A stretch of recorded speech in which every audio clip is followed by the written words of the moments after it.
আপনি ক্যানভাটা যদি টুকটাক শিখে তাহলে আপনারা সুন্দর সুন্দর যে কোনো ব্র্যান্ডের কন্টেন্ট বানাতে পারেন। আর যারা আমার এই ভিডিওটি দেখতেছে ইউটিউবে সাবস্ক্রাইব করে ফেসবুকে একটি নক দিবেন, তাহলে আমি তাদেরকে ক্যানভা প্রোটি দিয়ে দেব ইনশাল্লাহ। ফ্রি ক্যানভা সাবস্ক্রিপশনটা দিয়ে দিব আমি।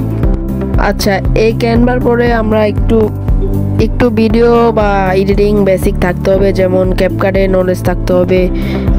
এরপরে মনে করেন আপনারা যে এডিট অ্যাপসটি নলেজ থাকতে হবে, ফাইবারের নলেজ থাকতে হবে, মানে বিভিন্ন ধরনের নলেজ থাকতে হবে। সেই ব্র্যান্ডটার কী ধরনের প্রোডাক্ট নিয়ে কাজ করবেন বা বিভিন্ন ধরনের তথ্য জানার আপনার দরকার। আমরা যদি এফএক্সের কথা বলি, এফএক্সে ফেব্রুয়ারিতে আমার 30টা কন্টেন্ট যায়। এই কন্টেন্ট আইডিটি কিন্তু আপনার পার্ট থাকতে হবে। পার্ট থাকার জন্য আপনারা যেমন ব্যবহার করতে পারেন চ্যাটজিপিটি, তারপর অনেক ধরনের অ্যাপস আছে, ওখান থেকে প্রশ্ন করলে এরা দিয়ে দিবে। আর আপনারা আমার ভিডিওটি সাবস্ক্রাইব করে দিবেন।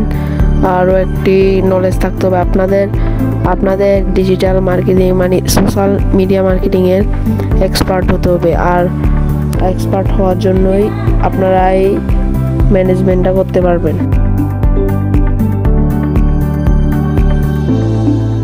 আর যতগুলা চ্যানেল বললাম, Facebook, TikTok, Instagram, Twitter, CapCut, কিভাবে পোস্ট পাবলিশ করতে হয়, কিভাবে পোস্ট ভিউ করতে হয়, ওই পোস্টে বা কোনো একটি মান্থলি পোস্ট কিভাবে জেনারেট করতে হয়, তা সকল কিছু আমরা জানিয়ে দেব।